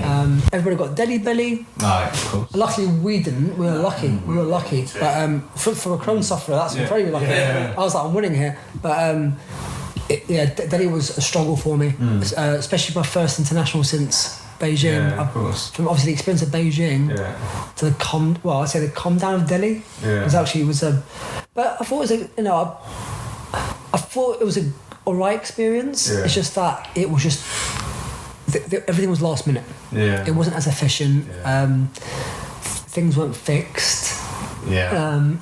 But like I actually just enjoyed being out there again and competing. That's what I really wanted. Yeah. For me, I can probably deal with all the other stuff. I just wanted to compete again. Yeah. That's what it was for me. So I mean, how from where you were did you get to London? Yeah. So as I said, got back, bombed out from Dubai, thinking it was all over. I got told to go home and just don't think about it. Yeah. And we'll have a discussion in a week or so when you've kind of chilled out. And they said that, you know, because I competed in Holland, which was a qualifying event, that could be on the rankings. Right. But nobody's actually sure. Because I don't know if it was like because it was in a pub. Like I don't know if it was, you know. So I kind of perceived that as I'm not going. Yeah. That's it. But they obviously knew that it could be a qualifying event. Okay. It could have been sanctioned. And the 162 that I benched would probably be enough for the last qualifying spot. Okay. But I didn't know that. Yeah. And nobody gave me a guarantee. So I went home, ate what I wanted. Suddenly my Crohn's behaved for that week. Right. So I was consuming everything that I wanted without getting hurt. All right. And went back up to Leeds. And Tom goes to me. He was my coach then. He was my fourth coach. But when I was in Leeds, he was my coach. He looked at me, he's like, what have you done? I was like, what do you mean? He's like, how much weight have you gained? I was like, what weight? Because I didn't weigh myself that week. So I don't even look at myself in the mirror. Yeah. So I didn't even know what was going on. I didn't know what I looked like. He goes, got on the scale. He looked really angry. Got on the scale. I'd managed, incredibly, to put a stone on in a week. A stone. He goes, I can't believe it. Why would you do that? I said to you, go home and enjoy yourself to chill out. And you've come back 7 kilo heavy. You know you've got Crohn's. You're lucky it didn't flare. I was like, no, I can't be asked anymore. Like, I'm not going to go anyway. I just wanted to enjoy myself. He's like, Ali, the 65 you did last year in Holland is going to count. You might get the last position. Now, you've got 5 months to lose 7 kilo of body weight and to try put 40 kilo on the bar just to be competitive. Are you kidding me? Like, we can't do both. You can't get strong and lose weight. It's just like, it's really hard to do. What have you done? I was like, are you saying I'm to go to the games? Like, we don't know yet, it's not confirmed, but we think it's the last spot. So within maybe a week or two, we found out that I've literally qualified and lost. Wow. Like, I'm going to the games. But I've got a dilemma. Yeah. I've just put on this weight. I'm not in the weight class anymore. Yeah. I'm literally like well above that. So I was like going, oh, what have you done, you irrational idiot? Yeah. Like, you know, so we sat down as a team and I was lucky because, you know, Tom at the time, he loves a challenge. Okay. Like he loves it. He likes it hard. the harder the challenge, the harder he works, right? So that's what he thrives on, and there's no excuses with him. Like everything that's thought of, but at the same time, I was also very lucky to have a nutritionist, who for me is probably the best sports nutritionist in probably the world. Like back then, he wasn't as famous. He is now. I'd say he's famous now. We don't work with him anymore because he's too expensive. But back then, like you knew just how good he was. And he went away and came up with his diet for Crohn's. Who was this nutritionist? Martin McDonald. Oh, okay. Yeah, he's incredible when it comes to. For me, he was like he literally saved my kind of career. Okay. When it comes to my diet, because I'd struggled for so long to find a diet because there was no research. So he went away, did his research, came back with this incredible diet, and it literally worked overnight. And I couldn't believe how incredible it worked. So we sat down as a team. And Martin also likes a challenge. He loves like the kind of nothing to something basically just like going for something that's virtually impossible. So we're in a room. It was me, Tom, Martin, and the senior management, and they go, look, you've got 5 months. Right now you're a 145, 150 bencher. For you to medal at the games, you're probably going to need between 80 and 85, maybe 90 at your body weight, 190 kilo. And the issue is, you've bench pressed one night before, but you were 25 to 30 kilo heavier. You've got 5 months to try and be as competitive as possible. There was people in that room that I don't think believed it could be done, because I don't think it could have been done either. I thought that's crazy. I have to lose a stunning body weight and put on nearly 40 kilo on the bar, like at a body weight that I'm not used to. Like remember, I don't, for me, I was used to being over 70 kilo. I'm like, I had to be, for the games, I had to be 53 kilo. Like it really was, in my head, it was virtually impossible. But when you work with people that love a challenge, that thrive on it, it kind of rubs off on you. So Tom goes to me, if you do what I say and you do not have mental wobbles, because I used to have mental wobbles, I used to be like really irrational, and then I used to do like things that could jeopardize the whole thing. I got to the T. Do not take risks. Don't go out and, because you're sad, go get McDonald's. Basically, don't go for the treats. He said, we could do this. He's like, you are so gifted. You just have to be, 1, healthy, and 2, consistent. You just have to trust me. And I was like, okay, let's do it. So obviously, like, I relocated from London to Leeds. I had 5 months. I had to be in an environment that was away from distractions. And literally it was like a 5-month training camp. Like I thought, all or nothing now. And what I did was, when it came to media, because obviously they were shocked that I qualified, but I said that I was only going there to perform. Like there was no mention I didn't mention any medals. Didn't mention that I was kind of appreciative that I even got there in the first place. I didn't think I was going to go. But with the weeks and months that went by, I was, for some weird reason, my symptoms were minimal, my Crohn's symptoms were minimal, the diet was working, and my training was working, and I was literally progressing like I've never progressed before ever.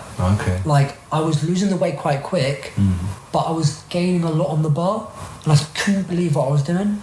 And it got to June, so the games were in August. Got to June at the British Championships, which was my last comp before the games, and I benched 180. I benched 180. So at the body weight, I couldn't believe it. So from like bombing at 150 in Dubai, putting 7 kilo on, having to lose it, and then bench 180 at a body weight that was like tiny for me. I was like, this is madness. Like I I'm only 2.5 kilo off what I did in Beijing, but I'm 30 kilo lighter. This is crazy. And in June, I think people thought, oh my God, he could actually challenge for a medal. This is nuts. Like, from being nothing to actually challenging. And for me, I just didn't want to jinx it. So I never spoke about the medal in public apart from within the team. Yeah. Because they saw me every day. So like, they put the work in. And because it was such a big goal that everybody was like, you know, people putting in the effort because they think it could be done. And it got to July, weighed in about 54 kilo, got down. Yeah. I managed to bench press 192 at 54. Nice. Yeah, I've still got the video. Close grip as well. Yeah. Wow. I was like, in the gym, they're like, oh my God, he's going to do it. Yeah. Like, he's going to you know, he's going to do it. Yeah. I couldn't believe it. And I thought, right, 1, don't hurt yourself. 2, don't flare. And just keep doing what you're doing. So, yeah, so like, if you kind of think about it, I put on, 42 kilo on the bar. And lost 7 kilo in 5 months. Nice. Like, if you add it all up, that's nearly 50 kilo in total of gain. So obviously I got tested a lot. Yeah. People thought, what drugs is he on? What's he doing? What's he doing? Yeah. Like, you've got Crohn's and you've done that. That's nuts. But it just showed you, if you work with some really intelligent people that actually believed in you, and that you have got a training environment that was geared up to pushing you to the limit, that you've got a shot. And it also showed me, actually, it needs to be healthy. Because for me, it's all about consistency. And if you're healthy, I thought I had the talent to at least put myself in a position where I've got a shot. So for me, like, I was so excited to get to the games now. I thought I could actually medal. I could be the first Crohns sufferer to ever do it, to actually medal, and I'm not even going to tell anybody. I think I said to you, did I say? I thought I've got a good shot. I think I said to you, I've got a good shot. I never really told the media that. I said, I'm rubbish. I just don't forget about it. Of course. On the day of the comp in London, I think for me that was when I realised that, like, it's weird, you reflect on the last 4 years, you're thinking, how on earth have I managed to get here with 4 competitions in 4 years? Like, you retired twice pretty much, you had major life-threatening surgery, you got through that, you made it to the Commonwealth Games after a silly amount of rest, you bombed at the last qualification competition, you wanted to go to London, and then look what it's taking to get here. I was like, you know, I felt quite proud to even be there. At the same time, I thought today could be the day that I actually come away with something.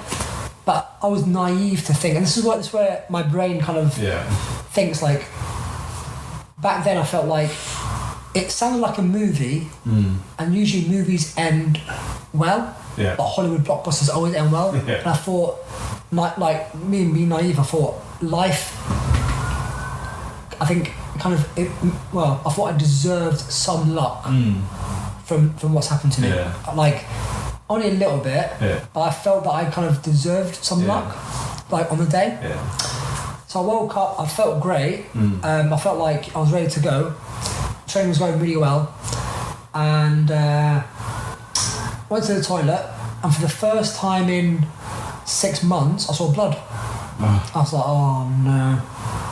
I was like, oh God. I was like, it's happening, isn't it? Like, I knew this was something was gonna happen. The thing was, I had 2 choices. If I told the management, they could literally panic, and maybe our tactics change on the day, and they don't push me to the medal if we had a shot, only because they didn't want to risk my Crohn's. And I thought, I can't let that happen, so I'm not going to tell them until it's too late, basically. Which is bad, don't do that. I panicked again. So I got weighed in. made the weight, good. So went to warm up. During warm up, you tell them your opening attempt. Yeah. I mean, during the weigh-in, you tell me your opening attempt, and it was on the board. And I knew it was on the board, ready to go. And then I said to Tom, I saw blood today. He looked at me like, what? I was like, I saw blood this morning. He's like, why didn't you tell me? I was like, oh, well, I felt all right. And you could tell on his face. Yeah. He's like, oh my God, I just put you in an opening attempt. You can't change it. You've got 5 minutes. You're screwed. Like, oh my God, what have you done? Why didn't you tell me anything? So I was like, right, I feel good. Yeah. Forget about the blood. But he was rushing my warm-up because he wanted to see what shape I was in, right, to see if the blood actually affected me. And to be honest, I don't think it did. I felt good. And because of so basically we started about 180, and that put me in amongst the medals. So the crowd were going berserk because all the talk was, oh, Ali barely made it. Yeah. And from being 10th to 4th and like 4th, 3rd on the first attempt, they were going crazy. Like 6,000 people in London going absolutely berserk. And even the lifters backstage were going, where's he come from? He's supposed to be like on his deathbed. What's going on? So yeah, got 180, got 185. So a massive competition PB, huge. That was a European record as well. So I actually got a huge record, and because 185, I got 185, and I was in kind of joint third. Yeah. But in powerlifting, the lighter man will get third if the same weight got lifted. So I got put in a position where on the last attempt I had to go for 189. I had to go for silver or I had to stay fourth. So I had no choice but to go for it, obviously. Yeah. So went out to the left thinking, oh my God, like from being absolutely from nowhere, I've got a shot here. It's in my hands. I've got a shot at a medal, and not just any medal. It was a silver. Like I thought I could barely get bronze. So, I think for me it was like training suggested I can bench 192. Yeah. So 189 was well within me. Yeah. But because obviously I bled the morning, I don't know how much it took out of me. Because obviously, like, you know, you do lose some sort of energy when you see blood. I think anyway. Yeah. But I felt fine, so I thought I'm going to ignore that. Went out there. I thought I lifted it, and then I got 2 red lights. Right. To the 1 white light. But I generally thought with the previous lifters that before me, they'd gotten the lifts and they were worse lifts than mine. They were. I thought they were because I watched it backstage. Yeah. So I said to Tom, protest. You can see it on the video. I actually said to him, protest. You can actually hear me say it. Yeah. So back then the rules were when you put a protest in, the jury, there's 5 of them. They have a minute to decide whether or not they should overturn the decision of the referees. Yeah. So I was running backstage thinking, right, this is like, you know, like it's only a minute. Yeah. And I was like, this minute is long. this minute is long. So Tom, how long has it been? He's like, it's been 5 minutes. I was like, Tom, that's too long. He goes, I don't know what's going on. I was like, will you go check? So he's trying to check. He went to the jury table, was like, what the hell is going on? Yeah.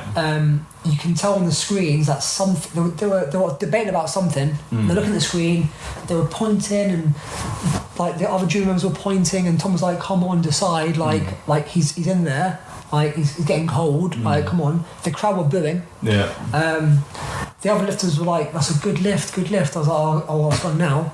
And then with 15 minutes later, this is nuts. 15 minutes later, the announcer was like, it was overturned, wasn't it?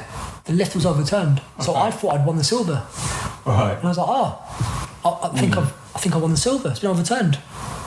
I can't believe it. So the lifters were congratulating me. Tom was like, I think they've overturned it. I was like, I've never seen that happen before. But then, within 30 seconds, the announcement. So basically, the rules are all 5 jury members have to agree. Right. All 5 jury members have to agree that the lift should be overturned. One jury member, and I still don't know who it was, decided to change their mind within that 30 seconds. No. Yeah, because there was a lot of debate. You could see it on the TV.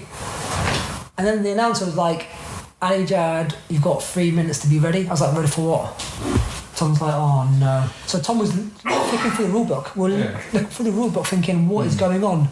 Like, Tom's really clued up about the rules. Yeah. But he was going through it thinking, it's not here. It's not here. It's not here. Something's going on. So yeah, I don't know. So one of the jury members kind of changed their minds, and I had 3 minutes to get ready. I had to go out and lift a maximal attempt again, with being very cold. Not only that, I was literally the most exhausted I've ever been. Like, I've been through a lot. That 5 months was very hard on my body. Yeah. Obviously, the blood in the morning, the adrenaline of the comp, the kind of the fight to get there, to even get that lift. And I thought, oh my God, they're making me do it again. Like, I'm gonna hurt myself. So I was like, look, even if you have to give it everything. It's like, remember what it's taken to get here. It's like, you've already won. Yeah. Like, we've already done it. Like, you just have to find it within you to lift it. Like, I don't care if you rip every single muscle in your body. Leave it out there today. Like, no matter what happens, just leave it out there. Yeah. We're proud of you as it is, like, just for you. And I was like, oh my God, how am I going to do this now? I'm dying. Like, I'm cramping all over. So I thought, right, you're going to go out there and you're going to use the crowd. You're going to have to use the crowd. They're here for you. They've done a good job so far. They're going to have to, raise that roof. So I went out and I started going absolutely nuts to the crowd, going, come on, right, I can't hear you, come on. Got on the bench. You can see it. I looked at the bar thinking, oh my God, please. Please let this happen. And I was like, please just give me this lift. Yeah. So I got underneath it. And I managed to press it. It was probably worse than the third lift. Yeah. But what do you expect? Yeah. But it was still better than the lifts if you compare it to the other lifters that have got it that day. Yeah. And the lift wasn't given. Right. So I came fourth on body weight. So I'd lifted the bronze medal, but I'd missed out on body weight. 140 grams. Yeah, that's what it came down to. So so obviously, loads of controversy. Yeah. We made a massive complaint. Like, the rules were definitely bent at that day, and we want to know why. Like, why on earth did did the jury member change their minds? Yeah. Why it took so long? Yeah. The fact that it took 15 minutes. The fact that sometimes the refereeing was so inconsistent that it cost somebody a potential medal. So after 2012, that rule got changed. Oh, okay. So what they do now is the jury members will referee at the same time. Yeah. So they'll give you either a white light or a red light, and if there is a protest, they'll just go to the lights. It's very quick, it's very efficient, and there's no waiting around. Yeah. I think it's a better way to do it. So actually now, it won't happen again. Yeah. I think the sport has definitely come... I think it realised the mistake, and I don't think it ever thought it'd ever happen. Yeah. And it had to happen to somebody for it to change, and it happened to me, the worst person. I couldn't believe it. The one thing that really upset me was that one of the referees on the day came up to me the day afterwards, and they saw me in the village, and he apologised about not giving me the lift. He said it was a heat at the moment. Wow. The referee would have given me the lift when he looked at it again, and that hurt me the most. Yeah. But we have a love-hate relationship. Yeah. But actually, with the same referee, after the games, I've actually had the most success with. So actually, he's kind of. Yeah, I think it's not. I'm not saying he's going to make it up to me, but he's actually been there at my lowest and my best times. Okay. So actually, I've got a good relationship with him now. Yeah. It's probably defined my career. It's crazy. Yeah. It's weird how you kind of relate to some referees. Yeah. But like, I went away from London thinking. One, I was naive to think I was owed some luck. I didn't realise it was going to be the worst nightmare ever. And I think for me it was full circle. Yeah. From Beijing, thinking actually, maybe people are right. Maybe I can't pull this off. Right. And London 2012 kind of was evidence that actually I'm probably not going to medal. I should walk away. So I had the games being in London in August. Yeah. I took a complete break till December, and by December. We sat down as a team, and basically you had to kind of apply to be on the programme for the next cycle. Okay. And I got asked whether or not I wanted to carry on. Yeah. I said no, that's it, I'm done. At 23 I'm going to quit, it's all over. I've had enough. Yeah. I hate the sport, I hate what it's done to me. I don't think I can do it with Crohn's. I just don't think I can. And the one thing that was said was like, one, I'm too young to retire.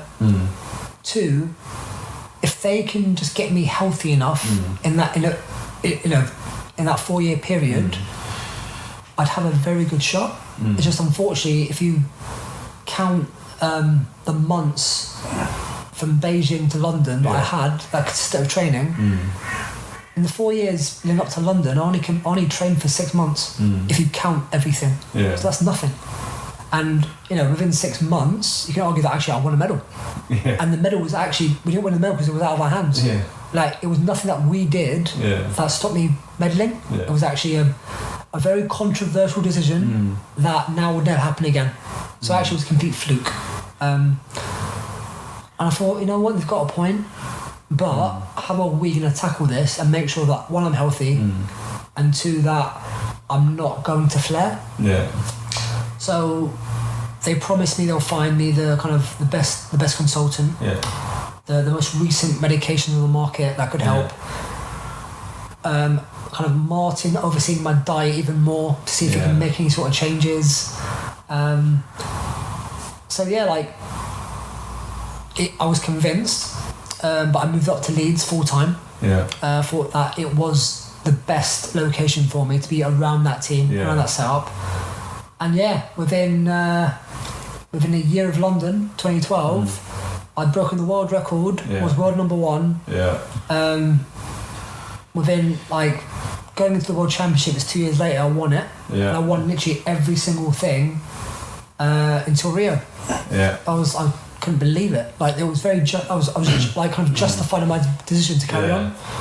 So I had the best 4 years from 2013 to 2016. Nice. I won everything then. So for me, and then Rio was a success. It was a silver medal. So it kind of for me it was weird because it was such a big success leading up to it. In terms of constantly medaling everything. I was unbeaten for about 2 years, being world number 1. But after the games, going into the games, I was literally the most nervous for it. It's weird because I felt that, imagine it happens again. Imagine I get a dodgy referee, or imagine I flare again. The things were going through my mind that I was thinking, well, last time I thought I was owed some luck, and it turned out to be the worst luck ever. So this time, don't expect anything. Just do your job and see what happens. All you can do is do your job. Just don't overthink things. So going into the games, it felt like it's weird. It felt kind of emotional, and I think that really affected me because it didn't make me perform to my best. I was in such good shape going into it. I was in the best shape of my life. I was the leanest I've ever been, the biggest I've ever been, which was ideal. Awesome, and my Crohn's has not played up since 2012. So it's been 4 years since I've got any sort of symptom. And if it wasn't for the shape that I was in, I think my kind of emotional, I wouldn't say it was a breakdown, it was more of the emotions were getting to me. Yeah. And because of the pressure on myself to actually medal this time and put the ghost to bed after London, I think that affected me more than I thought. Yeah. And I just wasn't enjoying the process leading up to the games at all. Right. Even though I was in the best environment for training and I was in the best shape ever, I was actually really struggling mentally and emotionally in that process because I was so scared that I could end up boiling it again. Yeah. I kept joking to people that I was always a nearly man. Yeah. You know, I was always a nearly man. I'd all this potential, but never quite getting there because something always happens. And that's how I thought, which is a bad way to think, especially after the success I was having. Yeah. But I thought, the thing is, as a kid, I never grew up thinking I want to be world champion or European champion. Yeah. It was all about the Paralympic Games. Yeah. And it didn't help that Channel 4 used me as one of the superheroes, superhumans. Yeah. And I was like, my face was everywhere. Yeah. I was like, oh my God, I'm not used to this. Like in 2012 as a nobody, and that was fine. I like being the dark horse, I like being the underdog, leave me alone sort of thing. Yeah. And suddenly I was plastered all over the news, on billboards everywhere. Big picture, yeah. And then obviously my story came out about what happened when I was a baby. Yeah. Obviously the controversy in London. But then you had 300,000 Crohn sufferers thinking it can be done. Yeah. Like I suddenly gave loads of other Crohn sufferers hope that this could be done. So they were literally hanging the medal around my neck before I even got there. Yeah. And I was thinking, oh my God. Like, a lot of pressure. It's a lot of pressure. Like, I'm not used to this at all. Yeah. I don't consider myself a superstar. So, especially in the sport that I'm in, like, it's quite a small sport in this country. Yeah. But at the Paralympic Games, it's the third biggest. Yeah. So it's a big sport worldwide, just not in the UK. Yeah. So for me to get that sort of attention, I was like, oh, this is actually quite scary. Wow. And I felt that actually affected me on the day of the competition. Even though I felt good and but I think emotionally I kind of gave up on the gold medal because I kind of consolidated with myself that I just wanted a medal of any colour. I didn't care. I was ready to come away with something. And you know, I keep saying this, my performance in Rio was, for me, it was an anticlimax because I thought the London 2012 performance was so much better. It was so much better. I only got one lift in London out of 3. I actually underperformed. And I was definitely capable of a 197 bench, maybe 200 on the day with the shape I was in. Yet again, I did something that I did as a kid. I lost a lot of weight on the bar and comp, knowing that my training was going so much better. And even though I'd won the silver on my first attempt, I felt like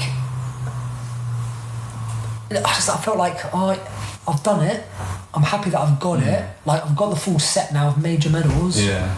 But it just didn't feel great because I underperformed, and I knew deep down that I felt that I've given up because the emotion was so big that I just wanted to medal. I said to myself, what is wrong with you? Like, you don't deserve to think about gold medals if you're thinking like this.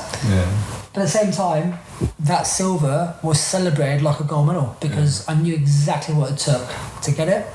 And it put the, you know, and somebody said to me, it was fitting, it had to be silver after what happened last time. And I guess they were right. It was fitting, it was the colour that got denied last time. But I actually went away and thought, I don't know if I want to do this anymore. Like, and it took me a very long time to decide whether or not to carry on to Tokyo. So I went away, went to Vegas for a week to celebrate in style, because I thought I should celebrate it, because I looked on the bright side. But when I came back, maybe a month after I came back, I had the biggest flare-up of Crohn's I've ever had. Like massive. I don't know what it was. Was it the fact that I pushed my body so hard that year to get to the games? Was it the emotional stress? Was it the fact that maybe I was happier than I thought about getting the silver, so it being a massive high, and then obviously the Paralympic blues got to me when I got back? I don't know. But came back from Vegas, A month afterwards, I started showing signs again of Crohn's. Right. And then it got to a stage where it was a huge flare. And the medication that I was on that kept me healthy with the diet, because they kind of complemented each other, had stopped working. I was immune to it now.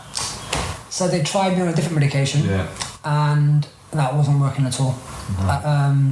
So I got to, so literally between November, December 2016 till what? 2018, I'd say. About January 2018, I was out. Wow. Yeah, like biggest flare up ever. Bedridden, hospital appointments, new medications. The team trying to understand how to read the signs earlier so we could stop it earlier through blood tests and more monitoring. Even though it was a good step, we still couldn't control it like properly. I was still flaring. So I actually thought this could be it. This is it now. Like I've lost, I've not competed in 18 months. So it got to December 2017, so I'd not competed the whole year. I was really ill. And I had a choice to make, This is, should I walk away now? And go, right, I've had a great career, I've actually medalled as a Crohn sufferer. Nobody can say that. Or, do I fight for that gold medal like I wanted when I was 6 years old? I thought, well, give it one more shot and I'll try and make a comeback at the Commonwealth Games in Australia. But thing is, it was a silly aim because I had to qualify I had to qualify ASAP. So so the games were in April. The team to get picked for it was going to be decided in maybe February, March time. And I thought, that's not long at all. Literally I was starting from scratch. So, and there was two other lifters that genuinely deserve to go in the lightweight class. Just because it's me and because I've medalled at majors, for me, I'd feel sorry for them that they'd be overlooked because of my reputation and history. They deserve to go. And I knew that. I wouldn't have held it against anybody else if I wasn't picked. But I literally had 8 weeks from start to finish to get to the Commonwealth Games. And obviously with the medication that I was on, a very toxic medication, I was having problems probably every week. I was monitored on a weekly basis. Training was monitored about meddling at all. It was about just being on the platform again after 18 months. Just to be there. And actually for me it was like a mini win that I managed to get there in the time frame. But I knew it was very unrealistic to think about medals. So just run me through a little bit about your course of treatment, I guess, after that. So you spoke to a doctor and she said something about stem cells? And she said, it's definitely an option. I'll try to get you some information, then you can go away with your team and decide whether or not it's suitable. So we got the information through. And my doctor kind of read through it, and she goes, part of the process of stem cell is you're gonna have to have a round of very aggressive chemotherapy. I was like, oh, for God's sake, he just gets better and better. I actually just thought they're gonna infuse me with some really good stem cells and I'll be fine. And it's not as easy as that, knowing my luck. So basically the stem cell trial, I have to have a round of aggressive chemo, so I have to be in hospital for about maybe 6 to 8 weeks, and the treatment lasts a whole year from start to finish because you have to be checked and monitored, and it's going to be a very long process. So now my options were stem cell with the chemotherapy element or the stoma bag. That was it. Brilliant. I was like, oh, brilliant. This was what? This was November 2018, so last year. Okay, yeah. So I was like, right. I was like, there must be another way of getting to the games. There must be, but nobody's given me that option. And I thought about it. I was like, right. So I went away. And it was obviously a very bleak, like, you know, it was bleak either way because it meant I have to retire with any option that I take. Yeah. With the stem cell being the less worse option. So I went away and I thought about it. And I thought, well, am I ready to retire? Was one question. Two, what are the dangers of me trying to make a comeback with any option that I take? Yeah. And three, is there another option? So I spoke to my team. They told me the dangers, and I was like, oh my god, that's crazy. So I literally would be risking like my life if I had tried to come back from the stoma bag.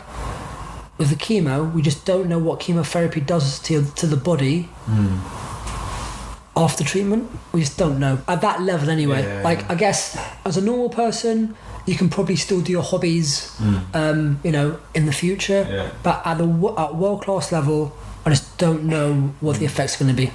So they couldn't really kind of, you know, predict. And even the consultant said, look, I can't advise you on what to do. You're literally such a unique case. But I'm telling you, I need to treat you like a Crohn sufferer. And what we know is, it just can't, I don't think it can be done.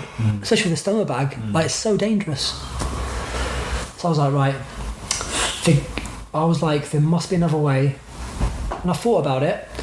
And I thought, so I went away and I said to the consultant, there's one option that you're not telling me. And he goes, what's that? I was like, well, I would like to be on, so basically, with Crohn sufferers, when you flare, you get put on this medication called prednisolone. It is a steroid, but it's a catabolic steroid. So it's not an anabolic steroid. So it's a very toxic catabolic drug that is used to kind of help your symptoms in the short term. But you're not supposed to have it long term. They try to get you off it as quick as possible. Long-term effects are quite scary. But I've been on it on and off the last, you know, especially the last 10 years. I've been on it a few times. But the last kind of since Rio, I've been on it, you know, more so. And he goes, so you want to be on prednisolone for the next 2 years? I was like, yeah. He goes, are you crazy? I was like, no. I was like, it reduces my symptoms, and yes, it's dangerous and it's crazy, and I know the side effects. I've been on it for, you know, I've been on it on and off for 10 years. Because but you want to go on it for 2 years, not just 6-8 weeks. Like, you need to, like, we can't advise that, especially at the dosage that you need for you to be not even Crohn's free. You're going to be on the edge, so you're always going to be suffering. And then you've got the side effects of it on top. You're going to have to be monitored every week. Like, we need to, like, make sure that it, you know, it's not affecting your organs. Like, it's craziness. So I went away to my team and said, right, how dangerous is it? And they're like, it's dangerous. Like, it's crazy. And it's not even an option. I was like, yeah, but it is. It is, isn't it? Like, no, we you know, we can't advise that. I was like, yeah, but if the consultant agrees, then, you know, we could do it. So yeah, I pushed it really hard. So it's my body, my mind. I know I'm very informed. Like, I'm not irrational. You know, I have the best team giving me the best advice, the best guidance, and I was not forced to do anything that I didn't want to do. It was all about my health and my well-being, but I wanted to pursue, or to try to pursue that medal, like that gold medal in Tokyo. So I was willing to suffer for it and take that other option that wasn't really an option. So they kind of eventually they agreed, but you know, the conditions were that I was heavily monitored. I was checked every week. had to tell them every single symptom that I was having. I had to be, and also as well, there had to be a discussion about how far we push this. Yeah. Because worst case scenario is I die. Think about it, like that's the worst case. So we don't even want to get there. So we need to make a plan of what is the line that we walk away. Yeah. How far are we willing to push this? Yeah. And obviously, like at first I was like, yeah, it's gonna have to kill me. Yeah. And they're like, no, that's not what you meant. No. Just before that. We're not doing that. We're gonna, like, you've got a life after lifting, and we're not even gonna entertain that. Yeah. So for me, I agreed that I'm willing to push it to a level that if I have to go above a certain dosage of prednisolone, then I'll walk away. Yeah. So usually they start you off at 40 milligrams, and then they kind of reduce it. They try to reduce it. So I'm on 30 milligrams now, and for me the deal is if I have to increase it just to be on the edge, that's it. Yeah, okay. We'll pull the plug. So I mean, how's it looking at the moment? Well, I guess the build up to take it. Well, that's the thing. I think for me, like, because of what's happening on a weekly, monthly like level, I can't predict it. Right. I don't even know if I'm going to be there or not next year, because it's been so unpredictable. Yeah. And since Rio, I've not had 2 blocks, which is about 8 weeks of training before something happens. Right. So I can't actually predict what's going to happen to me. Yeah. All I know is that I have to keep doing what I'm doing. Yeah. I have to keep listening to my team. I have to make sure that I'm aware of. Yeah. I'm just aware of what's happening to my body. Yeah. And also as well, just kind of appreciate and accept that it might not happen for me, but at the same time, I'm gonna hang in there somehow. I am hanging in there somehow. Yeah. So yeah, it's just it's exciting. Yeah. Because you just don't know what's gonna happen. Yeah. But actually as well, like, you wake up every day and you actually embrace the challenge of fighting for your health, and obviously fighting for a goal that people think I'm crazy to go for. Yeah. Because obviously there are other options. Yeah. It just means that I have to walk away from sport, and I don't think I'm ready for that yet. Yeah. But we'll see how it goes. Yeah. But this has been kind of my choice. Yeah. I think I'm intelligent enough to know what all the consequences of my actions. I've grown up. Yeah. I think at least I bow out whatever happens on my terms, and that's what I wanted. Yeah. So we'll see what happens next year. Nice. Wow. So that's 2 hours. That's a long time. So I mean, for me personally, there's tons of that story alone. I think a lot of people listening could pick that apart and take some inspiration from lots of different aspects to that. And from me personally, I wish you all the best. Thank you. And it's great to meet you. You too. Thank you. Fantastic. Thank you for that. Awesome.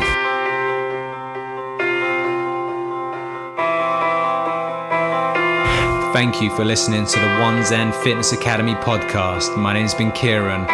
Please share with your friends, leave us a 5-star review and subscribe. Thank you for your time.